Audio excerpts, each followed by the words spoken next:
Friends, welcome to PDW।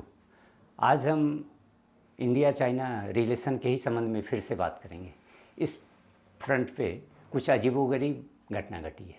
अभी एक दो दिन पहले ग्लोबल टाइम्स ने एक आर्टिकल छापा और वो अभी इनोनिमस, बिना किसी राइटर को कोट किए हुए, जिसमें external affairs minister S Jaishankar को सीधा टारगेट किया गया है।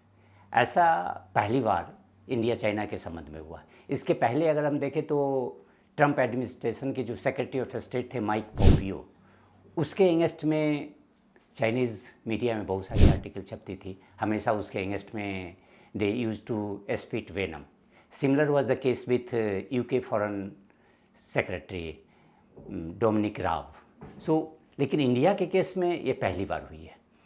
और मज़े की बात है कि आर्टिकल छपी और इमीडिएट कुछ ही घंटों के अंदर उस आर्टिकल को फिर से रिमूव कर दिया गया। पहले तो इंग्लिश वर्जन और फिर बाद में जो मैंdarin वर्जन है उसको भी रिमूव कर दिया गया।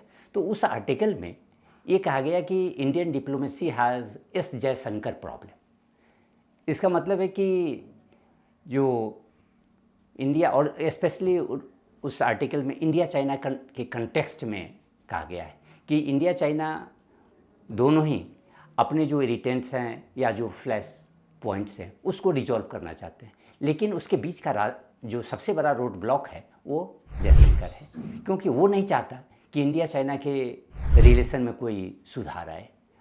और इसका रीज़न जो ग्लोबल टाइम्स देता है कि ये जयशंकर जो basically he is the darling of the waste.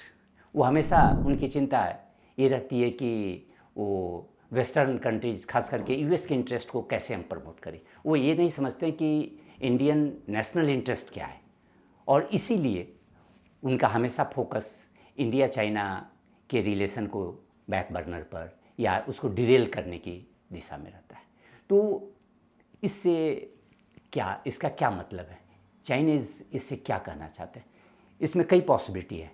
Confirm वे में तो कुछ भी नहीं कहा जा सकता, लेकिन एक ऐसा ये हो सकता है कि जो ग्लोबल टाइम्स के जो ओवर एंथुसियास्टिक रिपोर्टर्स हैं या स्क्राइब्स हैं, उन लोगों ने आपस में ये काम किया है, और जिसके कारण जैसे ही ऊपर से या एस्टेब्लिशमेंट से प्रेशर पड़ा वो इमीडिएट रिमूव कर दिया। दूसरी पॉसिबिलिटी है कि चाइनीज़ जो गवर्नमेंट है, they wanted to convey message to India, और लेकिन वो ये भी चाहते थे कि वो इसके पीछे they had some scope for deniability. तो इसीलिए उन लोगों ने क्या किया कि पहले तो आर्टिकल पब्लिश कर दिया, फिर उसके बाद उस आर्टिकल को टेक डाउन भी कर दिया गया। With in hours it was removed from the English website. अब एक तीसरी पॉसिबिलिटी ये भी हो सकती है कि Chinese government may be in collusion with the scribes eight global times, उन लोगों ने तो पब्लिश किया, लेकिन रशियन प्रेशर में वो आर्टिकल को रिमूव किया गया, क्योंकि रसिया ये चाहता है कि इंडिया और चाइना के बीच में एक हम नॉर्मलाइज करें, और इस दिशा में वो खास करके ब्रिक्स समिट जब होगी तो उस समय वो इस स्टेप में, इस डायरेक्शन में स्टेप लेना चाहता है। तो इसीलिए रशियन प्रेशर में भी हटा दिया गया होगा। ये सारे पॉसिबिलिटीज़ हैं। Nothing can be said with any sort of definitive evidence और something like that. It is just an assessment. तो अब बात उठती है कि भाई चाइनीज़ ये ऐसा करना क्यों चाह रहा है, और चाइना ऐसी क्या घटना घटी है कि चाइनीज़ को इस तरह का स्टेप लेना पड़ा। अगर हम देखें तो कुछ ही दिन पहले जुलाई में ही 2 बार एस जयशंकर की मीटिंग अपने चाइनीज़ काउंटर पार्ट वांग यी से हुई, और जिसमें LAC के मुद्दे पर काफ़ी डिटेल डिस्कशन भी हुआ। तो इसका सबसे बड़ा रीज़न है कि अभी जयशंकर जो economic times world leaders forum की मीटिंग हुई थी अभी दिल्ली में, तो उसमें उन्होंने चाइना को लेकर के काफ़ी कुछ बोला, और मे बी उसमें सबसे बड़ी इशू थी कि उसने चाइना के जो एबनॉर्मलिटीज़ है, चाइना हमेशा अपने आप को ये समझता है कि माने विक्टिम के तौर पर प्रोजेक्ट करता है कि हमारे अगेंस्ट में सारा डिस्क्रिमिनेशन हो रहा है, हम we are playing by the rule of the game but we are being discriminated by the West and the others. तो ये उनका गेम प्लान रहता है। लेकिन जयशंकर ने जैसे लगा कि कोई होता है ना कि दुखती रग पर हाथ रख देना, तो वो उन्होंने किया। उसने क्या कि इसकी जो डुप्लिसिटीज़ है चाइनीज़ की, उसको एक्सपोज किया। उन्होंने कहा कि भाई चाइना एक तरफ तो कहता है कि भाई हम rules, we are playing by the rules of the game, लेकिन यदि हम इसको डीपर एनालिसिस करें तो उसमें स्पष्ट होता है कि China is doing something else by stealthily you can say. तो उनका कहना है कि भाई चाइना जो प्रॉब्लम है, ये चाइना प्रॉब्लम थोड़ा डिफरेंट है। Chinese problem is a unique problem because it has unique polity, unique economic system. और इस यूनिकनेस को जब तक हम नहीं समझेंगे और उसे एक अदर कंट्रीज़ की तरह ट्रीट करेंगे तो कभी भी चाइनीज़ प्रॉब्लम को हम फिक्स नहीं कर सकते। तो इसी का उसने इसके कई एग्जांपल्स भी दे सकते हैं कि नॉर्मली आप देखें कि चाइना एक पीसफुल राइज की बात करता है कि हमारा जो डेवलपमेंट हो रहा है या हमारा जो राइज और प्रॉस्पेरिटी बढ़ रही है तो ये किसी के लिए खतरा नहीं है। लेकिन अगर आप देखें तो चाइना हर समय अपने कोर्सिव डिप्लोमेसी यूज़ कर रहा है। अभी साउथ चाइना सी में ही देखें तो साउथ चाइना सी में ये जो छोटे छोटे उसके नेबरिंग कंट्रीज है, चाहे वो फिलीपींस हो, वियतनाम हो, इवन मलेशिया हो, सबके साथ वो एग्रेसिव तरह से पेश आ रहा है। अभी रिसेंट दिनों में देखें कि हाल के दिनों में चाइना और फिलीपींस के बाद कितनी बार झड़प हुई है।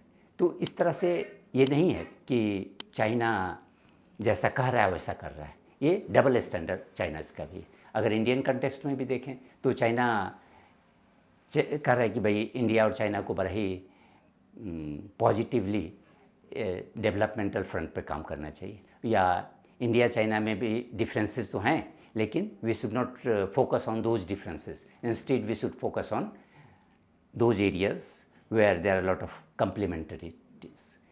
लेकिन साथ ही साथ चाइना बॉर्डर पर भी इंट्रूजन करता है। वो अभी अगर प्रेजेंट में देखें तो चाइना और Indian troops almost 50-60,000 Indian troops जो वो दोनों ही साइड से वो लद्दाख में डिप्लॉयड है। तो इस तरह से जो चाइनीज़ जो डुप्लिसिटी है या यूँ कहें कि चाइनीज़ एबनॉर्मलिटीज़, उसको जब तक हम नहीं समझेंगे तो चाइनीज़ प्रॉब्लम को सॉल्व नहीं करते। ये उनका एक मेजर थ्रस्ट था अपने स्पीच में, और इसका रिएक्शन हम देख सकते हैं कि वो चाइनीज़ ये जो आर्टिकल छपा वो उसी का एक रिएक्शन है।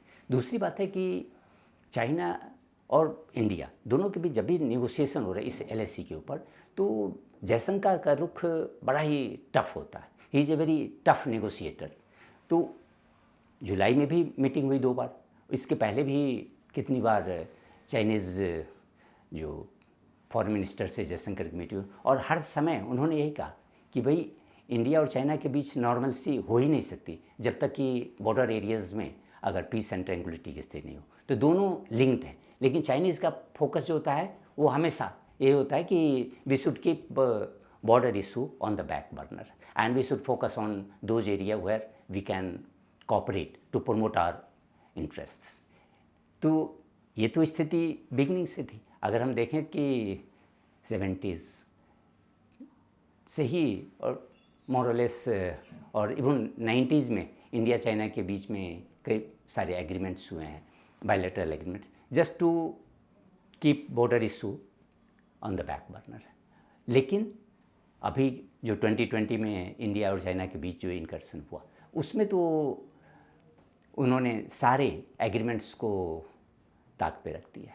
उन्होंने कोई किसी भी एग्रीमेंट को फॉलो नहीं किया, और instead they brought huge number of forces on the border, जो कि चाइनीज़ और इंडिया चाइना एग्रीमेंट के विरुद्ध है।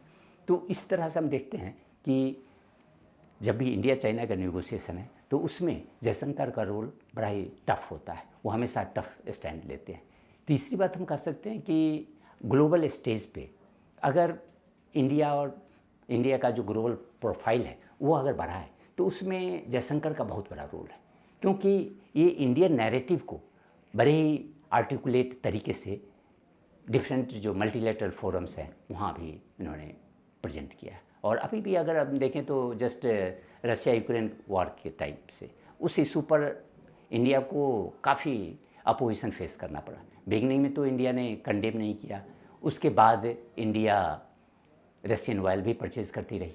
तो इस सब पर पूरे यूएस में, यूरोप में, हर जगह अपोजिशन झेलना पड़ा। लेकिन उन सारे मुद्दों पर इंडिया का जो स्टैंड हुआ वो काफ़ी आर्टिकुलेट तरीके से और काफ़ी इफेक्टिवली जयशंकर ने प्रेजेंट किया। और अल्टीमेटली आप देखें तो यूएस भी इस बात को मान गया कि भाई इंडिया जो स्टेप ले रहा है तो वो जो सैंक्शंस के अगेंस्ट में नहीं है, माने they are abiding by all the rules and regulation while importing oil from Russia.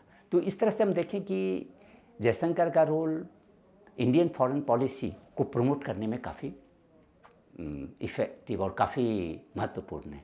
तो ये चाइना को हम कह सकते हैं कि ये पसंद नहीं आ रहा है। अभी कुछ दिन पहले जब मोदी की विजिट यूक्रेन हुई थी तो उस समय भी चाइनीज़ मीडिया में बड़ा ही इसमें कुछ लोग तो उसके अगेंस्ट में थे, और लेकिन कुछ लोगों ने इसको अप्रिशिएट किया कि भाई इंडिया की जो फॉरेन पॉलिसी वो काफ़ी टैक्टफुली हैंडल किया जा रहा है और they are walking a very thin line between Russia and the West. They are managing it very tactfully or very skillfully. तो वहाँ तो एडमायरेशन था।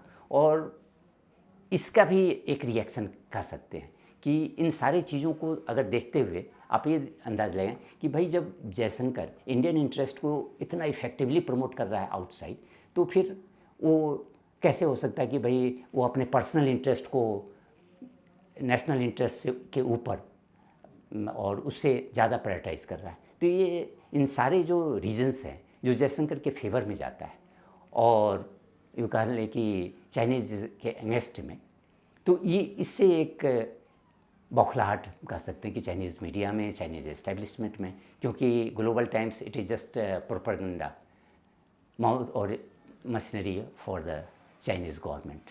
जो चाइनीज़ गवर्नमेंट कहना चाहती है लेकिन वो कह नहीं पाती ड्यू टू डिप्लोमेटिक प्रॉब्लम्स या डिप्लोमेटिक प्रोटोकॉल, उस सब के कारण वो ग्लोबल टाइम्स के थ्रू बाहर आ जाता है। तो इस तरह से हम देखें कि चाइनीज़ को ऐसा लग रहा है कि भाई ये जो जयशंकर है ये एंटी चाइना जो ओपिनियन को मोबिलाइज करने में इसका काफ़ी रोल है, और ये चाइनीज़ प्रॉब्लम को जिस तरह से इफ़ेक्टिवली एनालाइज करता है वैसे बहुत कम ही लोग करते हैं। एकमात्र हम देखें कि US secretary of state Mike Pompeo, उन्होंने ही कभी भी चाइनीज़ प्रेसिडेंट को प्रेसिडेंट के तौर पर ट्रीट नहीं किया, वो हमेशा एक जनरल सेक्रेटरी शी जिनपिंग कहा करते थे। तो इस तरह से चाइना का जो जयशंकर के अगेंस्ट में जो सेंटीमेंट है वो तो समझ सकते हैं कि ऐसा क्यों है, लेकिन इसमें इंडियन को कुछ भी ज़्यादा अनरफल फील करने की ज़रूरत नहीं है, क्योंकि जितना भी चाइनीज़ अगर एजिटेट हो रहा है, I think India should think it otherwise. India के लिए एक कंसोलेशन हो सकता है कि now our foreign policy is moving in the right direction and that creates problem for Chinese. धन्यवाद।